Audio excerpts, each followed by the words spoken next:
हमारी सत्संग की परंपरा है। मंगलाचरण प्रस्तुत है।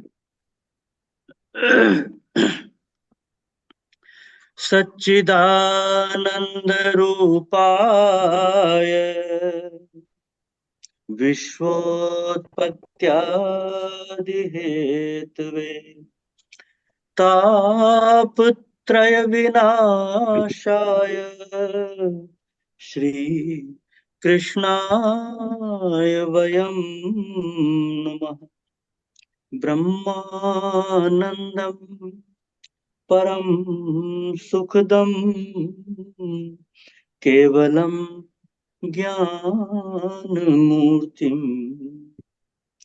द्वन्द्वातीतं गगनसदृशं तत्त्वमस्यादिलक्ष्यम् एकं नित्यं विमलमचलं सर्वधी साक्षीभूतम् भावातीतं त्रिगुणरहितं सद्गुरुं तं नमामि। बोलिए सच्चिदानंद सद्गुरुदेव भगवान की जय। जय। एक बार फिर हमारे परम प्रिय सद्गुरुदेव भगवान के चरण कमलों में दंडवत प्रणाम और सत्संग से जुड़े चलेंगे वो लोग 11 परम बज के आने आदरणीय में भी 5-6 घंटा तो लग जाता है गुरु ना। भाइयों एवं गुरु बहनों का हृदय से नमन वंदन, सबका स्वागत है। और अब हमारी जैसे की परंपरा है, एक भजन की प्रस्तुति होने को है और उसके लिए सादर आमंत्रित हैं आदरणीय गुरु बहन श्रीमती मीनू गोयल जी। जय गुरुदेव। जय गुरुदेव जी, जय गुरुदेव। सदगुरु भगवान के श्री चरणों में सादर नमन प्रणाम। आप सभी को भी सादर नमन। जय गुरुदेव। आ, ये छोटा सा भजन है तो बस ये मनुष्य जीवन क्यों मिला है हमें। जय गुरुदेव। ओ जीव शिवो हम जपियो रे, ओ जीव शिवो हम जपियो रे, माया में ना फसियो रे, ओ जीव शिवो हम जपियो रे, सुख की खोज हेतु 84 लाख योनि फिर आया। मीनू जरा माइक सुख नजदीक कर ले की बेटा। खोज। माइक आवाज नजदीक नहीं आ करो, रही क्या? आवाज बहुत कम आ बहुत कर कम आ रही है। जरा आवाज माइक थोड़ी कम नजदीक है। कर दो। हाँ, शुरू से गाओ अभी फिर आ से। रही है? आवाज हाँ, थोड़ी फिर कम से गाओ। है, शुरू से बोल। हाँ अभी आ रही है? अभी आ रही है? अभी आ रही है? हाँ, हाँ जब जी, हाँ माइक जी, के हाँ जी। आगे मुंह करोगे तो आएगी। नहीं, एकदम मैं बगल में रख लिया मैंने फोन। अभी आ हाँ रही है? ठीक। हाँ आ रही है। हाँ, ठीक। आ रही है, आ रही है। बोलिए बोलिए। शुरू ठीक से है। गाओ, जय शुरू गुरु। से। हाँ हाँ ठीक है। जय गुरु। ओ जीव शिवो हम जपियो रे, ओ जीव शिवो हम जपियो रे, माया में ना फसियो रे, ओ जीव शिवो हम जपियो रे, सुख की खोज हेतु 84 लाख योनि फिर आया, सुख की खोज में 84 लाख योनि फिर आया, आया गया अनेकों बार पर सुख का पता न पाया, आया गया अनेकों बार पर सुख का पता न पाया,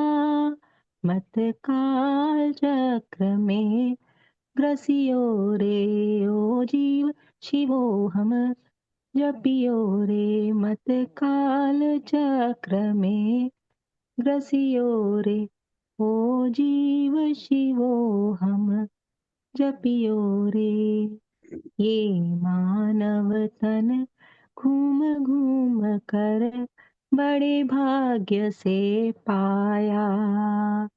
ये मानव तन घूम घूम कर बड़े भाग्य से पाया। पांच तत्व तीनों गुण मिलकर, पांच तत्व तीनों गुण मिलकर बन गई सुंदर काया। ये तन अभिमान न करियो रे, ये तन अभिमान न करियो रे। ओ जीव शिवो हम जपियो रे, ओ जीव शिवो हम जपियो रे। गर्भ नरक में सना पड़ा था, तब सो हम चित लाया। गर्भ नरक में सना पड़ा था, तब सो हम चित लाया। बाहर हुआ कह रहा को हम, बाहर हुआ कह रहा को हम, कौन कहाँ से आया। जो किया वही फल चखियो रे, जो किया वही फल चखियो रे। ओ जीव शिवो हम जपियो रे। अलग गजानंद चहो परम पद, तो सतगुरु को ध्यालो। अलग गजानंद चहो परम पद, तो सतगुरु को ध्यालो। काल शीश पे नाच रहा है, आवागमन मिटालो। काल शीश पे नाच रहा है, आवागमन मिटालो। यह युक्ति ध्यान में रखियो रे, यह युक्ति ध्यान में रखियो रे। ओ जीव शिवो हम जपियो रे, ओ जीव शिवो हम जपियो रे। माया में ना फसियो रे, ओ जीव शिवो हम जपियो जय रे। गुरुदेव। बोलिए सद्गुरुदेव भगवान की जय। जय सुंदर भजन गुरुदेव। गाए, सुंदर भजन जय गाए। गुरुदेव। बहुत सुंदर भजन, बहुत सुंदर, बहुत सुंदर। आज मैं ना बहुत इस पर एक सुंदर कुछ भजन। बोलना चाहती हूँ। जय गुरुदेव। हाँ जी, जय बोलिए गुरुदेव। बोलिए ये ना बोलिए। अभी हम लोग जो डेली सुबह गीता माँ सत्संग करते हैं ना, तो उसमें एक जन ने बताया, ऐसे ही बताया, मुझे बहुत अच्छा लगा जो बोले कि ना ये पारस रूपी शरीर हमको मिला है, जो मानव शरीर है, जिससे हम माने पारस बना सकते हैं उस पत्थर से, लेकिन हम उससे ना चटनी पीसने का काम करते हैं। संसार का सारा ये करना, माया का सारा काम करके चटनी पीसने वाला काम करते हैं, या फिर उससे अपने सर फोड़ने का काम करते हैं, जो नहीं करने योग्य काम है, गलत काम है संसार में, जो भी शास्त्र निहित काम, माने शास्त्र के प्रतिकूल जो है, वो जो कार्य करते हैं, जो हमको पाप में ग्रसित, हमको नरक में जिसके जाना पड़े, तो वो एक तरह से आत्महत्या जैसा है। तो उसी पत्थर से हम अपना सर फोड़ रहे हैं, ऐसा करके उन्होंने बताया। तो जब ये भजन पढ़ी थी ना, मुझे बार बार वही बात याद आ रही थी। जी बिल्कुल, बहुत अच्छी बात आपने कही। जो भी आपने जहाँ से भी सत्संग सुना है गीता माँ जी का, तो बहुत सुंदर बात है कि ये शरीर अनमोल है और ये नर तन बड़े भाग्य से मिलता है। बड़े भाग मानुष तन पावा। और इसकी कद्र नहीं करते हम लोग, इसकी वैल्यू नहीं समझते। और आप बिल्कुल सही कह रही हैं, ये पारस है, इसके द्वारा हम अपने आप को जान सकते हैं, ब्रह्म तत्व तक की यात्रा कर सकते हैं, लेकिन नहीं करते। आज आपने भजन भी बहुत सुंदर प्रस्तुत किया है। ओ जीव शिवो हम जपियो रे, माया में ना फंसियो रे। ये एक सुंदर उपदेश है इस भजन के माध्यम से जो प्राप्त हुआ है। और इसके अंत में आता है, यह युक्ति ध्यान में रखियो, काल शीश पे नाच रहा है, आवागमन मिटा दे। युक्ति यही है कि हम अपने गुरुदेव भगवान के उपदेशों का शतशः पालन करें, निष्ठा पूर्वक पालन करें। और कहीं और मन को ना भटकाएं। पूरी तरह से गुरुदेव के प्रति समर्पित रहें और जो कुछ वो ज्ञान बताते हैं उस पर मनन चिंतन करें, निधिध्यासन करें, ध्यान करें। ध्यान से क्या होता है कि हमारी जो गति है मन की, बुद्धि की, वो इतनी सूक्ष्म हो जाती है, उसकी भेदन शक्ति बढ़ जाती है, तो वो तत्व को ग्रहण कर सकती है। और विशेष न कहकर मैं आज गुरुदेव भगवान के प्रवचन को सुनने के लिए आतुर अपने सभी गुरु भाइयों बहनों के लिए निवेदन करता हूँ वरिष्ठ आदरणीय गुरु भाई श्री कुलदीप राय शर्मा जी से कि आज का निर्धारित प्रवचन सुनवाने की कृपा करेंगे। हाँ जी, आज हम सदगुरु भगवान की अमृतमयी वाणी में श्रवण करने जा रहे हैं सिंगस कुंभ प्रवचन 11 भाग 1। श्री राम जय जय राम। श्री राम जय जय राम।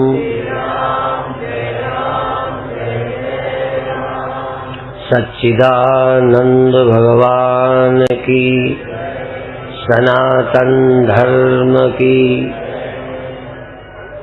हम सबके जिंदगी का निजी अनुभव है कि हम देखते हैं ये दिखता है, हम सुनते हैं ये सुनाई देता है, हम भोगते हैं ये भोग्य है,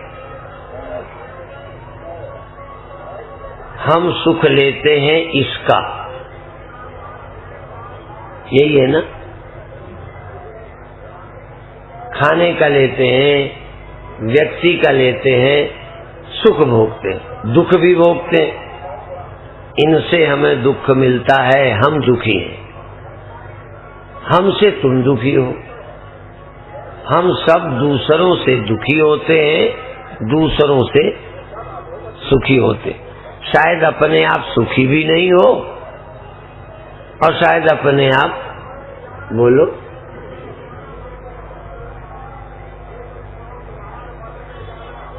ये शायद आपके ख्याल में ये भी नहीं है। तो वेदांत क्या कहता है? आज बहुत अच्छी कथा पड़ोस में चल रही थी तो मैं रावटी से सुन रहा था, और ये आपसे भी आशा करता हूं कि जब नींद ना आए, जागे हो तो कुछ न कुछ चारों तरफ हो ही रहा है। सुनो, हम ही कुछ बोल रहे हैं ऐसा नहीं है, और भी लोग बोल रहे हैं जो बहुत अच्छी बातें सुनने को मिलती हैं। कभी कभी बहुत अच्छी बातें कम अच्छी लगती हैं और कम अच्छी बातें बहुत अच्छी भी लगती हैं। बुरी बातें मैं नहीं कह रहा, कम अच्छी, या जो बच्चों के लिए अच्छी हैं कई बार वो बूढ़ों के लिए गैर जरूरी है। कई दवाइयां किसी रोगी के लिए बहुत अच्छी है पर तुम्हारे लिए जहर है। ऐसा है कि नहीं? कई दवाइयां किसी के लिए तो बहुत जरूरी है, अमृत है, उससे जीवन रक्षा होगी, पर वही दवा दूसरे को नुकसान करेगी। इसलिए मेरी ही बात सबके लिए काम की है ऐसा मैं नहीं कहता, या मेरी बातों की अभी तुम्हें जरूरत है ये मैं नहीं कहता। पर जो मैं कहता हूं वो मानव की सर्वोच्च आवश्यकता है, सबसे आखिरी आवश्यकता। और किसी को मोक्ष की और ब्रह्म ज्ञान की जरूरत पैदा हो गई तो समझ ले वो मानव समाज में सबसे ऊंचा है। जरूरत तो सबकी है, धनी बनने की है, ब्याह शादी की है, बच्चे की है। कई के बच्चे नहीं होते तो उधार के लेते हैं।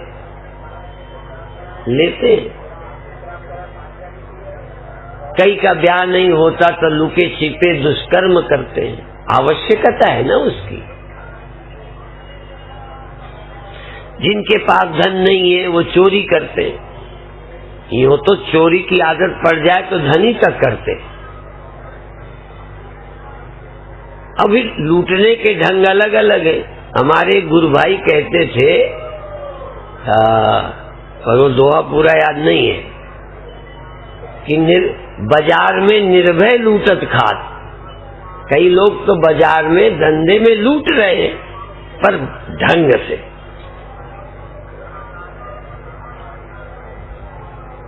तो अर्थ, धर्म, काम, इन सब की जरूरत है।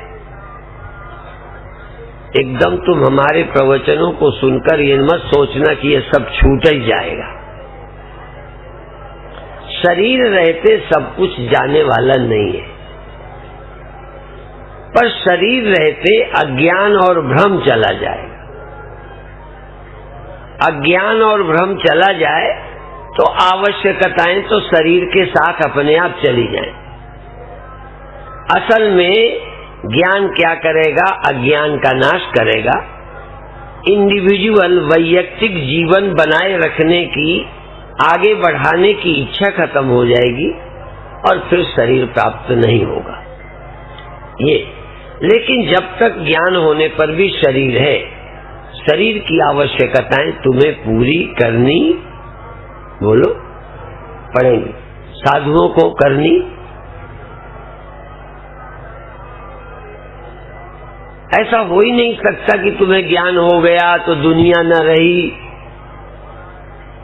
ब्रह्मैवेदम सर्वम। तो फिर इस ज्ञान का लाभ क्या है? ब्रह्म के सिवा कुछ नहीं है। लाभ है, ब्रह्म के सिवा कुछ नहीं है, तो बेकार की कल्पना जब उठेगी तो ब्रह्म ज्ञान से खत्म हो जाएगी। जब उठे नष्ट कर दो। आपके पास इतना बल होगा कि आप जिस विचार को चाहो खत्म कर सकते हो। यद्यपि खत्म तो कुछ देर के लिए, तुम शरीर की जरूरतें भी कर सकते हो, लेकिन थोड़ी देर के लिए। जैसे भूख लगी है, तुम इस खाने की इच्छा को ध्यान द्वारा निवृत्त कर सकते हो, बिल्कुल कर सकते हो। लेकिन उसकी निवृत्त करने से सदा के लिए खाने की जरूरत खत्म नहीं होगी। वहां से मन हटेगा, फिर भूख लगेगी। आप हर वेग को कम कर सकते हो। मूत्र, पेशाब लगी है, लड़ाई हो जाए, गुस्सा हो जाओ, गाली गलौज चल पड़े, आपको पेशाब करना भूल जाए। आवश्यकताएं भी कुछ क्षण को छोड़ी जा सकती हैं, पर वो हमारी जिंदगी का लक्ष्य नहीं है। हमारा लक्ष्य है कि आत्मा के या ज्ञान से जो इच्छाएं अभी खत्म होती हैं, उनको हम खत्म करें। अभी आत्मा का अज्ञान और अज्ञान से जो इच्छाएं होती हैं, वो जैसे अज्ञान से डर लगता है मरने का, वो खत्म करो। अज्ञान के कारण बड़े होने की इच्छा है, ज्ञान होगा, तुमसे बड़ा है कौन? और कौन है जिससे बड़ा होना है? ब्रह्म ज्ञान के बाद, ब्रह्म ज्ञान का मतलब अद्वैत, दूसरा है ही नहीं। द्वैत और अद्वैत, और द्वैत दो तरह का, प्राकृतिक द्वैत,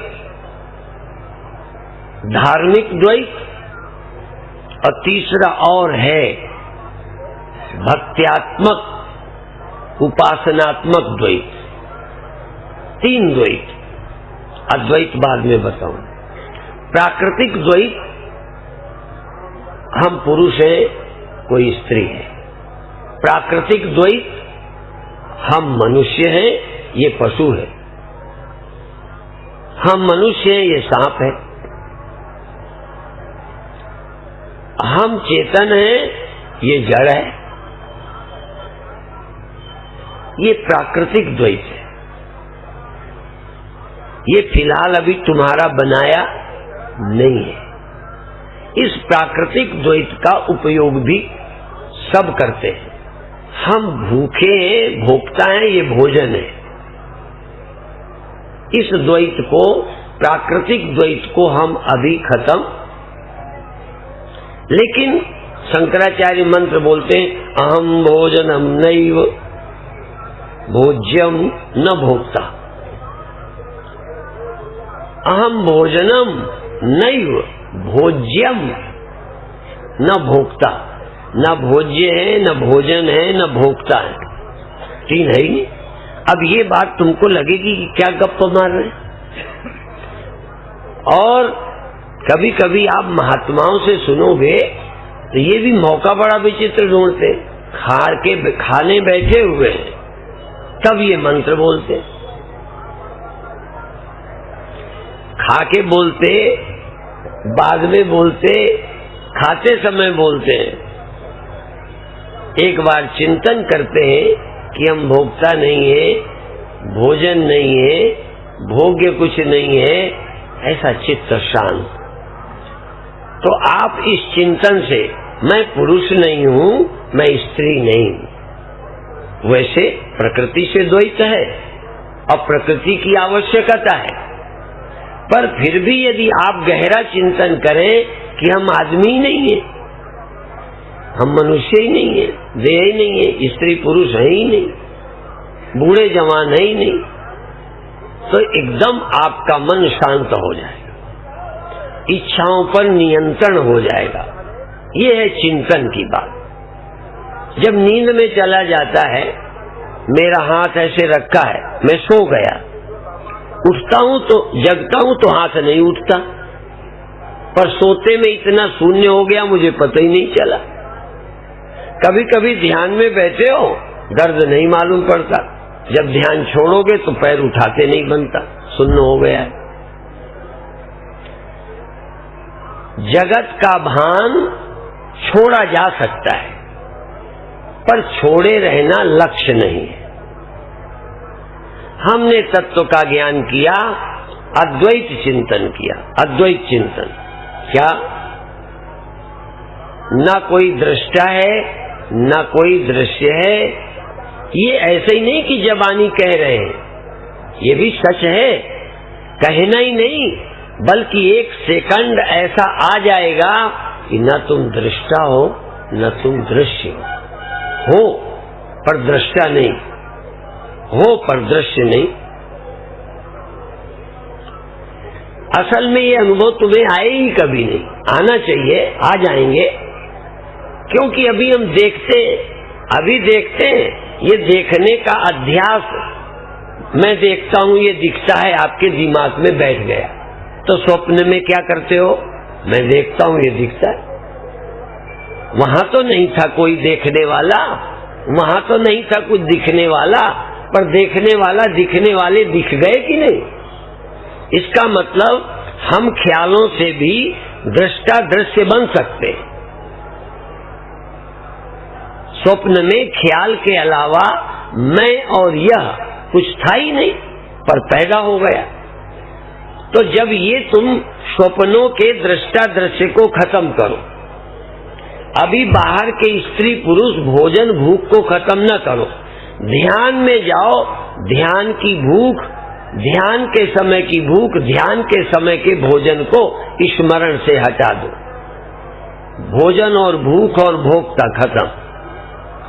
देखने वाला मैं, देखने की इंद्रियां, दिखाई देने वाले का स्मरण छोड़ दो। तुम चेतन रहते हुए दृष्टा हूं, ये दृश्य है, न मैं दृष्टा हूं, न मैं दृश्य हूं, न कुछ दिखता है, न मुझे देखना है। तुम इसको छोड़ सकते हो और तुम रह जाओगे चेतन। चेतन होगे, दृष्टा किसी के नहीं, क्योंकि दृष्टा होते कोई दृश्य होता है। तुम स्वप्न में, मान लो आदमी हो या स्त्री हो, स्वप्न देख रहे हो, तो तुम पुरुष हो, कोई स्त्री है। गहरी नींद आ जाए तो न तुम पुरुष हो, न कोई स्त्री है। तो वहां शरीर खत्म तो नहीं हुआ, स्वप्ने खत्म हो गए, नींद में चले गए। तो इसी तरह समाधि में चले जाओ, पर क्या है, जागृत में तुम्हें ये जो दिमाग में बैठ चुका है, तुम दिमाग से नहीं हटा पाते। जरा बात को समझे। और यदि ये तुम सीख जाओ तो अपने किसी विकार को उसी क्षण मार सकते हो। किसी विकार को, क्रोध को, काम को, लोभ को, भय को, चिंता को। और इसीलिए जब शिव तीसर नयन उघारा, तीसरा नेत्र जानते हो, हम कई तरह से बताते हैं तीसरा नेत्र। एक तीसरा नेत्र यहां खुलता है और शिव जी के तीसरा नेत्र है, और जो भी शिव हैं उनके तीसरा नेत्र समझो है शिव। अब इसको समझे, सदा द्वैत रहता है, बात को समझे, सदा द्वैत पर प्राकृतिक द्वैत। अब दूसरा एक द्वैत और, मैं भक्त हूं ये भगवान है, ये भी द्वैत है। मैं शिष्य हूं ये मेरे गुरु है, ये भी द्वैत है। ये मेरे आराध्य है, ये ईश्वर है, ये मेरे बंदे हैं, इससे भी सुख मिलता है, भक्ति मिलती है। तो एक द्वैत प्राकृतिक है जिससे सुख दुख मिलते हैं, एक द्वैत है जो मेरी कल्याण के लिए हमारे ऋषियों ने हमें एक सोच दी है, उस भक्ति का, भक्त का, भगवान का। भक्त हूं, सचमुच हूं। जैसे सचमुच पुरुष न हो तो स्त्री का सुख नहीं मिलेगा, सचमुच पुरुष न हो तो, सचमुच तुम स्त्री न हो तो पुरुष कुछ नहीं, सचमुच तुम भक्त न हो तो भगवान कुछ नहीं, सचमुच तुम पुजारी नहीं हो तो मंदिर कुछ नहीं, सचमुच तुम शिष्य नहीं हो तो गुरु कुछ नहीं। तुम अपने ख्यालों में जाके देखो, सोच में जाके देखो, और ये होगे जरूरत से। सचमुच तुम्हें भक्ति चाहिए, भक्त हो, भक्ति प्रिय लगेगी तो भक्त हो जाओगे, भक्त हो जाओगे तो भगवान में आनंद, बोलो, अब मिलने लगेगा। और जिनको स्त्री में सुख नहीं दिखाता वो फिर दवाइयां खाते हैं पुरुष होने की, समझ में आया? उस दवाइयों से पुरुषत्व आ जाएगा, स्त्री अच्छी लगने लगेगी। इसीलिए दवाई बेचने वाले लिखते हैं, और वो ऐसे, एक स्त्री कहती है अब तुम अच्छे लगते हो। क्या अच्छे लगते हैं भाई? क्योंकि उनके काम के हो गए हो, दवा ववा खाई। ये दवा बेचने वाले ज्यादा ऐसे एडवर्टीजमेंट निकालते हैं कि जब से तुमने फला दवा खाई तब से तुम अच्छे लगते हो। दवा खाई, काम वासना बढ़ी, पुरुषत्व बढ़ा, अच्छे लगने लगे। और बहुत बार ये भी कहेंगे जब से तुम महात्माओं के पास गए मुझे अच्छे नहीं लगते हो। मतलब क्या है? तो भगवान भी अच्छे लगने लगते हैं, भगवान भी अच्छे नहीं लगने लगते। जब आपको भक्ति की, निर्विकारता की, पवित्र हृदय की जरूरत है तो भगवान की प्रार्थना अच्छी लगती। कई को धन पाने के लिए भगवान अच्छे लगते हैं। मैं पहला व्यक्ति हूँ, मंदिरों बहुत जाता हूँ, गया हूँ, जाता रहा हूँ, नमस्कार करता रहा हूँ, पर हमको क्या मिलता है जब हम मंदिर जाते हैं?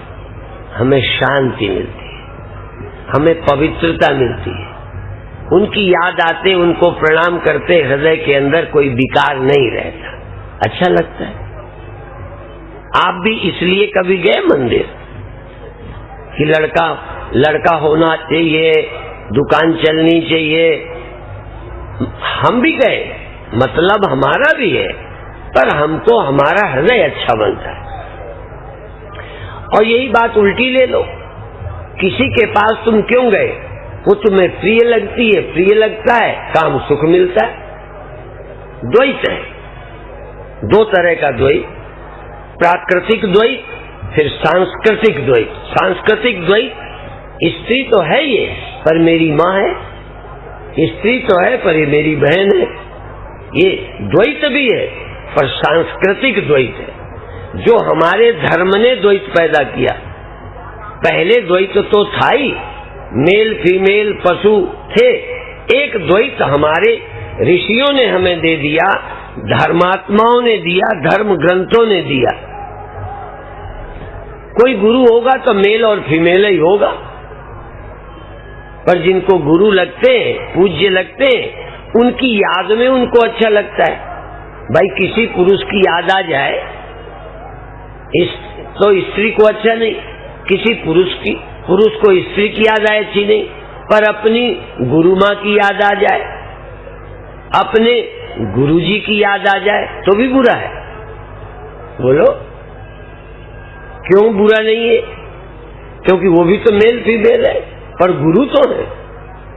इसका मतलब ये द्वैत तो है, पर ये सांस्कृतिक द्वैत है। ये मेरी माँ है, माँ के पास आप सयाने तक रहे नहीं, अंधेरे में, उजेले में, एकांत में कभी माँ के पास नहीं रहे, तो मन ज्यादा खराब हुआ क्या? तो क्या हुआ? एक प्राकृतिक द्वैत, एक धार्मिक द्वैत, एक भक्ति कल्याणकारी, ये परमात्मा है। अब हो न हो इससे क्या, हमारे हैं। जैसे मैंने पहले कहा, तुम्हारी बहन सबकी बहन तो नहीं लगती, तुम्हारी लगती है, बल्कि किसी की तो पत्नी लगती है। तो इसी तरह से आस्तिक नास्तिक भेद से सबको सब भगवान नहीं लगते। जिनको जो भगवान लगते हैं वो भगवान याद करके मेरा हृदय रसमय बनता है, आनंदमय बनता है। ये अब ये तीन हो गए द्वैत, भक्ति का द्वैत, संस्कृति का द्वैत, प्रकृति का द्वैत, और वेदांत का अद्वैत। अद्वैत दूसरा कोई है ही नहीं। अब ये दूसरा कोई है ही नहीं, ये जरा जल्दी समझ में नहीं आता। तीन तो समझ में आ गए, अब उसके लिए जरा गहराई तक जाना होगा। तुम चेतन हो और चेतन भर न हो तो देह दोनों के पड़े रहने दो, बेटा का, पिता का, भाई का, बहन का, पति का, पत्नी का, मेल फीमेल दो पड़े हैं, दोनों गहरी नींद में है, दोनों कामा में है, दोनों समाधि में है, या दोनों का प्राणांत हो गया। अब बताओ इनमें परस्पर विकार रहेगा? बोलो क्यों नहीं है? क्योंकि चेतना देह में नहीं है। चेतना देह में आती तो हम आदमी होते, स्वप्नों में होते तो भी आदमी होते। आप स्वप्नों में तो कभी आदमी औरत नहीं होते हो? बोलो होते हो। मैं जान के उल्टा बोलता हूं कि देखो तुम क्या कहोगे, तुम ऐसे हिला दोगे। कई बड़े खिलाड़ी श्रोता होते हैं, गोल मोल हिलाते हैं कि ना तो नहीं में जाए ना हाँ में जाए, जिससे हमारी पोल पट्टी ना खुले। साफ साफ नहीं, गोल मोल। तो हम भी तुम्हारे हिलाने से अंदाज लगाते, बीच वाली हाँ नहीं चाहिए, सच्ची जानकारी की चाहिए। तो स्वप्नों में आपका देह तो ये नहीं था, आपने देह बनाया। यदि स्वप्न में देह न बनाओ तो तुम होते हुए फिर स्त्री पुरुष हो। मैं उस चेतना को कहता हूं जो चेतना देह में होती है, इसका नाम देहाध्यास। देह है, तुम देह बन गए। कौन बन गया? तुम्हारी आत्मा, तुम्हारी चेतना, तुम्हारी सुरति, तुम्हारी भावना देह की बन गई। और इतनी बन गई कि स्वप्न में भी बनोगे। फिर दो तो स्वप्न में बनते हो कि नहीं बनते हो? बनते हो। गहरी नींद में क्यों नहीं बनते? यदि तुम स्वप्नों को होश से निकाल दो, या एक बार होश में आकर फिर स्वप्नों में जाओ कि अभी क्या देखा था रात में, फिर जाओ, और धीरे धीरे जिस चेतना से स्वप्न देखा, चेतना को रहने दो। तुम भी न रहो, उसको भी न रहने दो। तुम भी न रहो, मकान भी नहीं। ये नहीं कि केवल स्त्री न रहने दो, जमीन भी नहीं, आसमान भी नहीं, सबको खत्म करो और केवल चेतना रहे।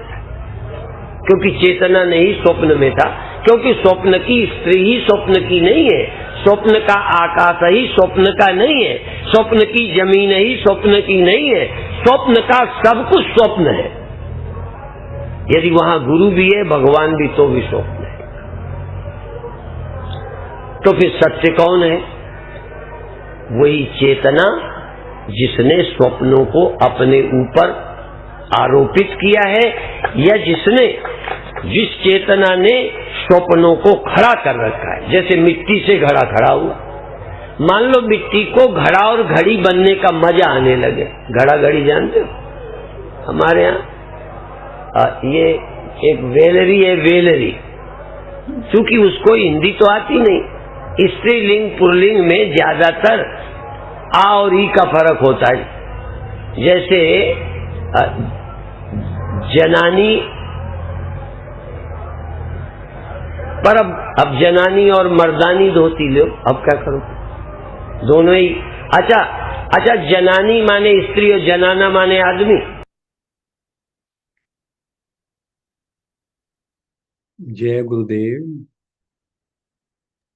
जय गुरुदेव जी, जय गुरुदेव। हाँ जी। आज का प्रवचन यहाँ समापन हुआ और प्रवचन में जैसा कि हम सबने सुना, गुरुदेव ने बहुत सुंदरता से आज तत्व का निरूपण किया है। अब सर्वप्रथम एक अभिव्यक्ति की प्रतीक्षा हम सबको है। उसके लिए बहुत आदर के साथ आमंत्रित हैं गुरु भाई श्री अशोक पटेल जी।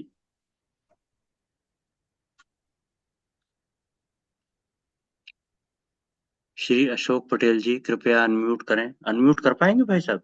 हाँ जी, हाँ जी। जय गुरुदेव, जय गुरु। जय गुरुदेव जी, जय गुरुदेव।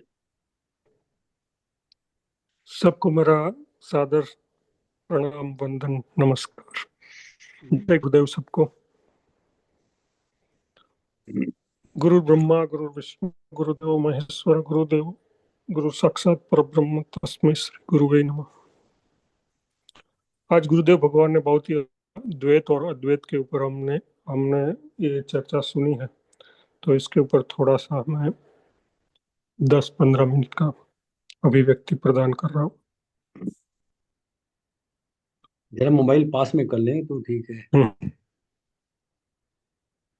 ओ, गुरुदेव भगवान ने कहा, दूसरे हम कभी अपने आप सुखी दुखी नहीं है, ये ख्याल के बाहर है हमें, ऐसा भगवान ने बताया अद्वैत के बारे में। कभी कभी बहुत अच्छी बातें हम कम अच्छी लगती है, और कभी कभी अच्छी बातें बहुत अच्छी कम अच्छी लगती है। तो ये डिपेंड करता है हमारे माइंड के ऊपर। उसके बाद गुरुदेव भगवान ने कहा कि कहीं दवा हमारे काम की भी होती है और कहीं नहीं होती है। इस तरह मेरी बातें सबके काम की नहीं होती है, लेकिन मेरी बात तो हम मानव के सबसे आखिरी आवश्यकता है। अगर किसी को मोक्ष की और ब्रह्म ज्ञान की जरूरत पैदा हो गई तो समझ लेना कि मानव समाज में सबसे ऊंचा है, क्योंकि जो मुमुक्ष को मोक्ष की इच्छा होना बहुत दुर्लभ है ना। पहला तो जो मोक्ष की इच्छा होना, और तीसरा है कि ब्रह्म ज्ञानी गुरु का मिलना। तो इसमें ये जो गुरुदेव ने बताया कि मोक्ष की अंदर से जो ब्रह्म ज्ञान की जरूरत पैदा होने, ये बहुत बड़ी बात है। तो इसलिए गुरुदेव भगवान ने कहा कि मानव समाज में वो सबसे ऊंचा है जिसको ये जरूरत अंदर से होने लगे कि मुझे मोक्ष चाहिए, मुझे ये बंधन है, मैं बंधन में हूं और मुझे बंधन से मुक्ति चाहिए। ये जब तक अंदर से नहीं होगी तब तक वो छूटने के लिए प्रयत्न नहीं करेगा। तो ये बहुत बड़ी बात बताई गुरुदेव भगवान ने। फिर कहा कि जरूरत सबकी है, धन की लूटने वाले बाजार में भी लूटते हैं। अर्थ धर्म काम सबकी जरूरत हमारे प्रवचन सुनकर छूट जाएंगे, ये समझना नहीं। भगवान गुरुदेव भगवान ने कहा कि सारा का सारा छूट जाएगा, ऐसा नहीं है, तुरंत नहीं होगा, तो धीरे धीरे टाइम लगेगा। कुछ जाएगा नहीं, हमें प्रयत्न करना है कि अज्ञान और भ्रम, ये दो चीज जो है वो बहुत बड़ी है हमारे अंदर, जो कारण शरीर में पड़ा है वो अज्ञान है और भ्रम। तो ये दो चीज की निवृत्ति के लिए, अज्ञान और भ्रम की निवृत्ति के लिए ही गुरु कृपा से हमें कुलदीप जी के द्वारा ये सुंदर सत्संग का मार्ग प्रशस्त किया है। तो हमें ये सत्य का संग करने के लिए प्रयत्न करना चाहिए कि हम इस सत्संग से जुड़े और इस सत्संग में आनंद अनुभूति करें, क्योंकि सत्संग में ही हमें आनंद मिलता है, सच्चित आनंद। भगवान का जो सत्य स्वरूप है वो तो ध्यान में मिल जाएगा आपको, सत्य और चित्त। लेकिन आनंद ध्यान में नहीं मिलेगा, ध्यान तो सिर्फ सत्संग करने से ही मिलेगा। ये जो सत्संग चल रहा है उसमें ही वो आनंद की प्राप्ति होती है। इसलिए भगवान शंकर और भगवान पार्वती जी सत्संग करते थे। भगवान शिव तो महाज्ञानी थे, फिर भी वो सत्संग के लिए ऋषि मुनियों के पास जाते थे और रामायण सुनते थे। तो हमें तो सत्संग के लिए जुड़ना ही चाहिए। जुड़ के हम सत्संग करेंगे तो हमें ही आनंद की प्राप्ति होगी। और इसलिए एट द एंड में हम बोलते हैं आज के आनंद की जय, क्योंकि वो आनंद ही तो है, ये सत्संग ही तो आनंद है। इसलिए आनंद की प्राप्ति हमें कुलदीप जी के द्वारा मिली है, तो हम इसका लाभ उठाए। फिर कहते हैं ज्ञान करेगा क्या, ज्ञान का क्या फायदा है। ज्ञान अज्ञान का नाश करता है। इंडिविजुअल जो जीवन बनाए रखने की जो इच्छा है उसका खत्म करता है, फिर शरीर प्राप्त नहीं होगा। अगर वो जो इच्छा है हमारी कि हम जीते रहे, इसकी इच्छा को खत्म करता है ज्ञान, जिजीविषा कहते हैं। तो वो जिजीविषा खत्म हो जाएगी तो फिर शरीर प्राप्त नहीं होता। ज्ञान होने पर भी शरीर की आवश्यकताएं बनी, हमें पूरी ही करनी ही पड़ेगी। सब पूरी आवश्यकताएं तो रहती ही रहती है, ये पूरी नहीं होगी। तो ब्रह्म के सिवा कुछ नहीं है, तो इस ज्ञान का क्या लाभ। तो इस ज्ञान का गुरुदेव भगवान कहते हैं लाभ है, बेकार की जो कल्पना उठती है वो ब्रह्म ज्ञान से खत्म हो जाएगी। हमारे पास इतना बल आ जाएगा कि हमारे अंदर जो कामना, विकार, कल्पना, जो जो जो विचार है, इच्छाएं है जो उठती है, उसे हम ब्रह्म ज्ञान से, ब्रह्मास्त्र से खत्म कर सकते हैं। शरीर के जरूरियात भी खत्म कर सकते हैं, लेकिन वो परमानेंट खत्म नहीं होगी। थोड़ी देर के बाद वो फिर भूख लगेगी ही लगेगी, क्योंकि वो प्राकृतिक है। प्राकृतिक जरूरियात तो हम ध्यान से भी खत्म नहीं कर सकते हैं।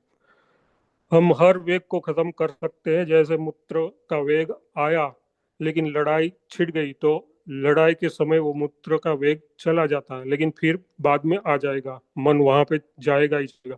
तो ये प्राकृतिक द्वैत हम खत्म नहीं कर सकते। आवश्यकता कुछ देर तक हम छोड़ सकते हैं, लेकिन हमारा लक्ष्य वो नहीं है। हमारा लक्ष्य, गुरुदेव भगवान कहते हैं कि आत्मा के ज्ञान और जो इच्छाएं है अभी खत्म होती है उसे हम खत्म करें।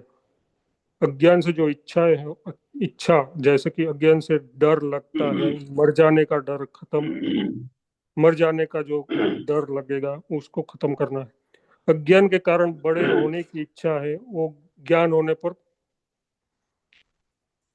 हमें खत्म हो जाएगी। ज्ञान होगा तो हम ही सोचेंगे कि हमसे बड़ा कौन है, और कौन है जो जिससे हम बड़ा होना चाहते हैं, क्योंकि ज्ञान के बाद सिर्फ अद्वैत ही रहता है। ज्ञान का मतलब अद्वैत दूसरा है ही नहीं। फिर गुरुदेव भगवान कहते हैं द्वैत और अद्वैत, द्वैत तीन तरह का है। प्राकृतिक द्वैत, दूसरा है धार्मिक द्वैत, और तीसरा है उपासनात्मक भक्त्यात्मक द्वैत। पहला जो प्राकृतिक द्वैत है उसमें हम पुरुष है, कोई स्त्री है, हम मनुष्य हैं तो ये पशु है, ये सांप है, और ये हम चेतन है तो ये जड़ है, हमें भूखे हैं तो ये भोजन है। ये तो हो गया प्राकृतिक द्वैत। इस प्राकृतिक द्वैत को हम खत्म नहीं कर सकते हैं। शंकराचार्य का जो श्लोक है वो भी बताया गुरुदेव भगवान ने कि हम भोजनम नैव भोज्य न भोक्ता, मैं न भोजन हूँ खाया जाने वाला हूँ और न मैं खाने वाला हूँ। चिंतन से चित्त शांत होता है, प्रकृति का ये जो द्वैत है, लेकिन गहरा चिंतन करने से हम शांति को प्राप्त कर सकते हैं। इच्छाओं पर नियंत्रण होगा, ये चिंतन की बात है। जगत का भान छोड़ा जा सकता है, लेकिन रहने का हमारा लक्ष्य नहीं छोड़ा जा सकता। ध्यान में जगत का भान छोड़ा जा सकता है। अद्वैत चिंतन में गुरुदेव भगवान कहते हैं, हमने तत्व का ज्ञान किया, अद्वैत चिंतन किया कि न कोई दृष्टा है न कोई दृश्य है। कहना नहीं है, अनुभव करना है। गुरुदेव भगवान कहते हैं, एक सेकंड के लिए भी ये अपने आप में अनुभव हो जाए। मैं नहीं मानता कि किसी को नहीं हुआ है। मैं चाहता, मुझे लगता है कि इसमें जितने भी साधक हैं, जितने भी गुरु भाई बहन जो जितने भी हैं, उनको एक सेकंड के लिए भी ये अनुभव हुआ ही होगा कि जहाँ पे सिर्फ अद्वैत ही रहता हो।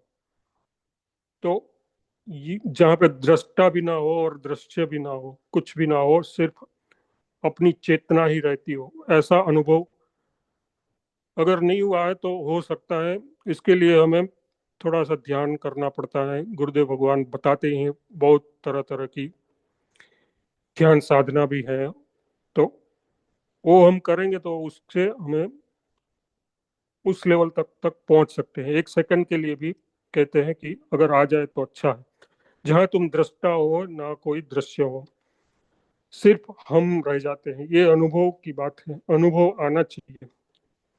असल में देखने का ये अध्यास ही हमें ये अनुभव से वंचित करता है। देखने का अध्यास हमें है, मैं देखता हूँ, ये दिखता है। स्वप्न में भी ऐसा ही है। उसका मतलब कि हम ख्यालों से ही दृष्टा बनते हैं। ध्यान में जाकर हम दृष्टा और दृश्य को खत्म कर सकते हैं। देखने वाला मैं, देखने वाली इंद्रिया, ये सब ख्याल छोड़ा जा सकता है। ध्यान में हम चेतन रहकर, न मैं दृष्टा हूँ न दृश्य है न कोई और है, ये हम देख सकते हैं। हम इसे छोड़ सकते हैं। दृष्टा होकर ही दृश्य होता है। स्वप्न में भी ऐसा होता है कि हम पुरुष हैं, वे स्त्री है। नींद में भी कुछ नहीं है। इसी तरह समाधि में भी हम चेतन रहकर किसी विकार को हम मार सकते हैं, जैसे काम क्रोध चिंता, इसको हम खत्म कर सकते हैं। चेतन रहकर, अपनी स्वरूप में रहकर, अपने साक्षी स्वरूप में रहकर हम इन विकारों पर विजय प्राप्त कर सकते हैं। फिर गुरुदेव भगवान कहते हैं, जब शिव तीसर नयन उघाड़ा। तीसरा नयन की मतलब कि ज्ञान चक्षु जब खुलता है तब ये बात बनती है। हमें सदा द्वैत रहता है। एक है प्राकृतिक सुख दुख मिलता है उससे, और दूसरा है भक्ति का द्वैत। भक्ति का द्वैत में मैं भक्त हूँ, ये भगवान है, मैं शिष्य हूँ, ये मेरे गुरु हैं। तो उसमें जो भक्ति का द्वैत है उसमें सुख मिलता है और ये कल्याणकारी द्वैत है। सच में हम भक्त हैं तो भगवान है, नहीं तो भगवान भी नहीं है। भगवान में आनंद तब मिलेगा जब हम सच में भक्त होंगे। सच में भक्त होंगे तो भगवान में आनंद मिलेगा।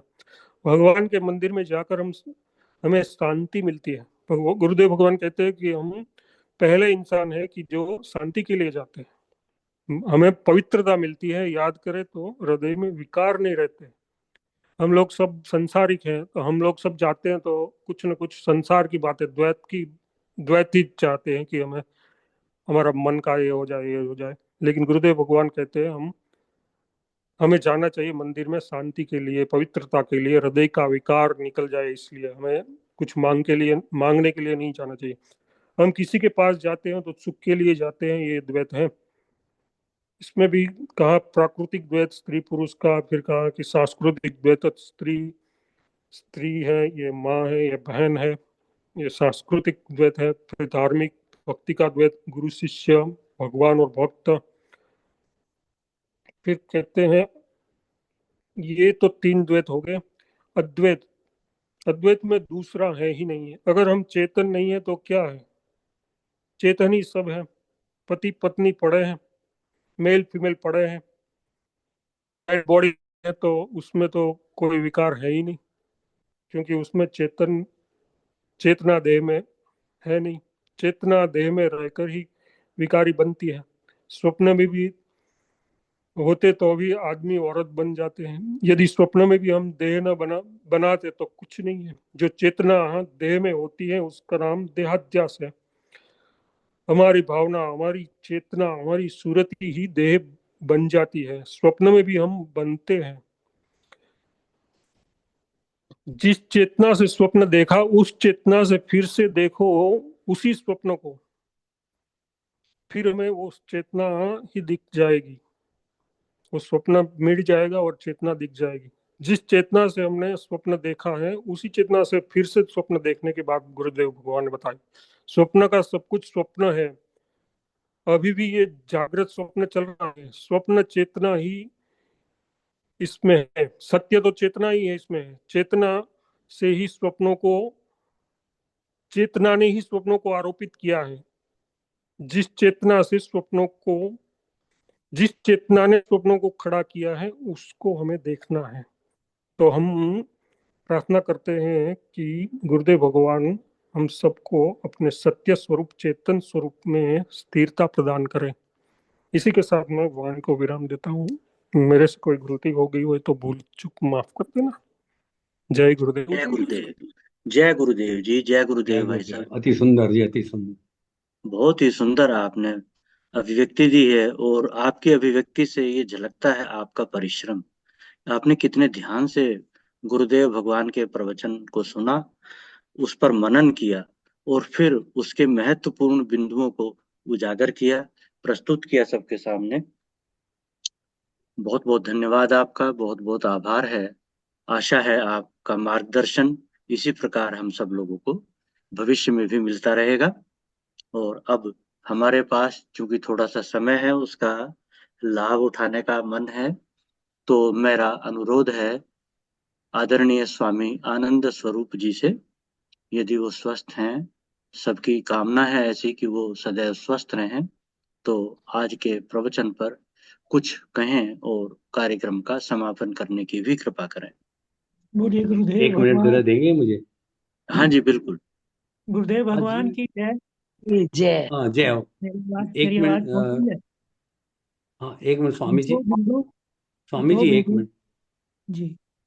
मैं ये कह, आज जसविंदर सिंह कलसी जी 3-4 महीने के बाद हमारे साथ जुड़े हैं। विदेश में थे, ऑस्ट्रेलिया में थे। तो मैं उनका अभिनंदन करना चाहता हूँ। ये आप, हम सब करना चाहते हैं। हाँ जी, आप उनको जसविंदर सिंह जी, आप अपना वीडियो ऑन करके जरा हमें आएंगे दर्शन दें स्क्रीन पे, जसविंदर जी, तो आप काफी लोग दर्शन नए भी दें। जुड़े हैं, तो आपका परिचय कर। जसविंदर सिंह जी, क्या बात है। चलो नहीं कर पा रहे, चलो आगे चलो। जय जय गुरुदेव हाँ जी। हाँ जी, हाँ जी। जय जय गुरुदेव। गुरुदेव। जय जय गुरुदेव गुरुदेव। जसविंदर सिंह जी। जय गुरुदेव जी। हाँ, वीडियो भी ऑन कर लीजिए अपना।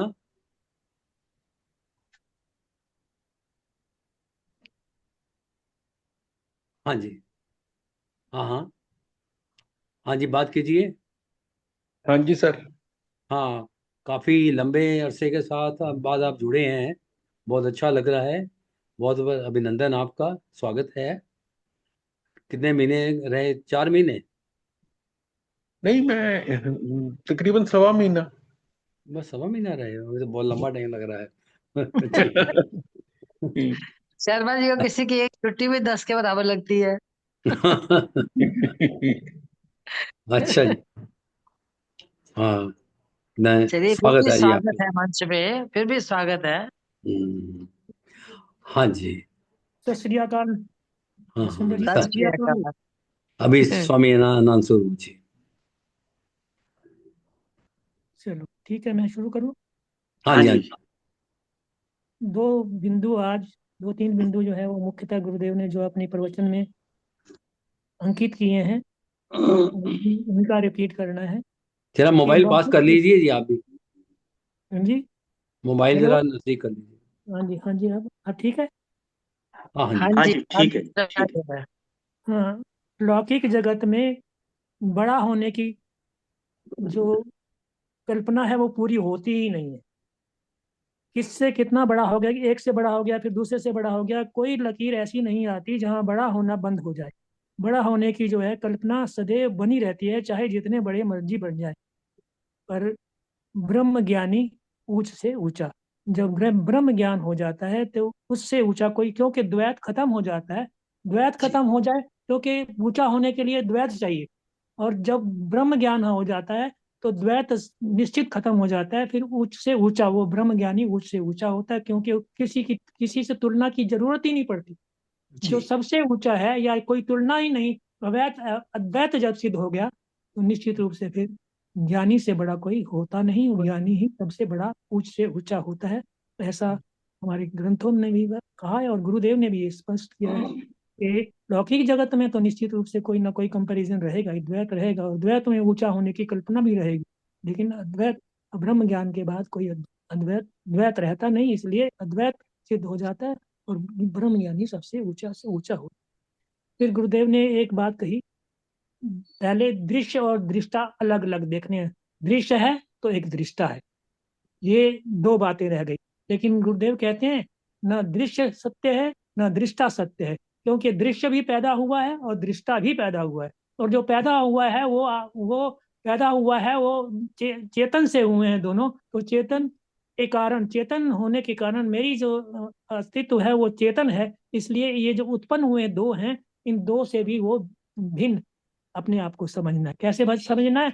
दृश्य, पहले दृश्य देखा तो दृष्टा बन गया, अब दृश्य भी नहीं और दृष्टा भी नहीं। ये देखो ये कितनी ऊंची कल्पना है कि दृष्टा भी नहीं, मैं दृष्टा भी नहीं हूं तो क्या हूं? चेतन हूं। क्योंकि चेतन में ये दृष्टा दृश्य का भाव भी विलीन हो जाता है। जब तक ये रहेंगे तब तक तो कुछ उत्पन्न हुआ है, और उत्पन्न हुआ हुआ सदा रहने वाला नहीं है। तो जो सदा रहने वाला है उसमें इस तरह की कल्पना हो ही नहीं सकती। तो इस तरह से एक जो बात गुरुदेव भगवान ने आज ये सिद्ध की, ये रिश्ता भी नहीं और दृश्य भी, पहले दृश्य और दृष्टा को भेद जानना है, और भेद जानकर फिर अभेद तक पहुंचना है कि मैं इनसे भी, चेतन जो है इनसे भी अलग है और मैं चेतन हूँ, ये निश्चित करना है। और उसके बाद तीसरी बात जो है, जो भेद बताए प्रकृति में, जो तीन भेद, प्राकृतिक भेद, सांस्कृतिक भेद और आध्यात्मिक भेद, ये भेद रहेंगे। इन भेदों का भी बड़ा प्रभाव है। इन भेदों के प्रभाव से, ये भेदों में भी जो व्यवहारिक जीवन है हमारा, इन भेदों का बड़ा महत्व है। इन भेद से बड़ा कुछ जो है हमें सीखने को मिलता है। और जो जैसे मान लो प्राकृतिक भेद है, कोई जानवर है, कोई मनुष्य है, कोई पुरुष स्त्री है, जो जितने भी प्राकृतिक भेद हैं वो भेद रहेंगे, वो मिटते नहीं, मिट सकते नहीं। और सांस्कृतिक भेद भी अनिवार्य है, क्योंकि ये माँ है, ये बहन है, ये पत्नी है, ये इस तरह के जो भेद है प्राकृतिक भेद है। और एक भक्त और भगवान जैसा, भक्त भी और भगवान भी दो रहते हैं। और ये जो आध्यात्मिक भेद है, ये भी एक भक्त और भगवान के लिए भी अनिवार्य रूप से हमें इस भेद को भी समझना है। और इस भेद से, इन भेदों के माध्यम से धीरे धीरे करके हम अभेद तक, जहाँ कोई भेद नहीं है, वहां तक पहुंचने की जो एक प्रक्रिया गुरुदेव भगवान ने हमें बहुत अच्छे से, सरलता से, कितनी सरलता से इतने गूढ़ रहस्य को गुरुदेव ने हमें स्पष्ट कर दिया। और ये स्पष्टता जब हमारी चेतना को स्पर्श करती है तो निश्चित रूप से हमारे अंदर ऐसे स्पंदन होते हैं, ऐसे स्पंदन होते हैं, सब होते हुए भी जैसे मैं कुछ नहीं हो रहा, कुछ ना का अनुभव हो रहा है। जो हो रहा है, देख रहा है, दिख रहा है, और चेतन उसको, चेतन की अनुभूति में अपने आप को चेतन की, ये दिखने वाला सब कुछ मेरे अस्तित्व से है, और मैं अस्तित्व, मेरा अस्तित्व चेतन है। इस बात तक पहुंचने का जो एक बहुत बड़ा सुंदर सा साधन गुरुदेव ने अपने प्रवचन के माध्यम से हमें दर्शाया है, बताया है, बहुत ही मार्मिक है। हम सबको ये मार्मिक बातें पॉइंट वाइज अगर हमें हो तो हम अच्छे से उसका अनुभव कर सकते हैं। इसी के साथ में अपनी वाणी को यहाँ विराम देकर अब आज के कार्यक्रम के समापन की जो हमें आदेश हुआ है उसकी ओर मैं बढ़ता हूँ। हाँ जी, अभी एक मिनट जरा सबको फिर से निवेदन करता हूँ कि सभी अपना अपना ऑडियो वीडियो ऑन कर लो। जिस समय गुरु भगवान की जय बोलेंगे तो सभी हाथ ऊपर करके साथ में जय बोलिए। इसके साथ हमारे साथ इसका आपका सबका हमारे साथ सहयोग देना बहुत जरूरी है। धन्यवाद। जसविंदर सिंह जी, आप भी। भगवान की जय, जय भगवान की जय। जय। ओम गुरुर्ब्रह्मा गुरुर्विष्णु गुरुर्देवो महेश्वरा गुरुर् साक्षात् परब्रह्म तस्मै श्री गुरुवे नमः। ध्यानमूलं गुरुर्मूर्ति पूजा मूलं गुरुपदं मंत्रमूलं गुरुर्वाक्यं मोक्षमूलं गुरु कृपा। ओम सर्वे भवन्तु सुखिनः सर्वे सन्तु निरामया सर्वे भद्राणि पश्यन्तु मा कश्चित् दुःखभाग् भवेत्। ओम शांति शांति। सारी मेरे गुरु बहन भाइयों को मैं हृदय से नमन वंदन अभिनंदन करता हूँ और आज के आनंद की जय। जय। आनंद सतगुरु की भगवान की जय। नमो नारायण नमो नमो नारायण नमो नमो नारायण नमो नारायण। नमो नारायण। स्वामी जी कुंभ में कल गुरुदेव ने दर्शन बताया था, संतों के दर्शन का महत्व।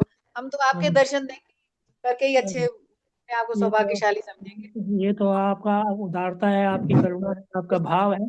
इस भाव का तो कोई क्या करें, घर से करें ये किसके मन। ज्ञानी तो भगवान, गीता में भगवान ने कहा है ज्ञानी तो मेरी आत्मा है, तो आपके अंदर ज्ञान तो है ही, तो हम तो आपको ही देख के करता अपने आप को धन्य समझेंगे। जी तो आपकी उदारता है, आप वो समझे, तुम्हारे कल्याण का हो, इसे समझने से आपको लगता है तो मुझे भी अच्छा लगेगा। शायद आपको अच्छा लग रहा है तो ठीक है। बोलिए सतगुरुदेव भगवान की जय। नमो नारायण नमो नारायण नमो नारायण। नमो नारायण, नमो नारायण। नमो नारायण।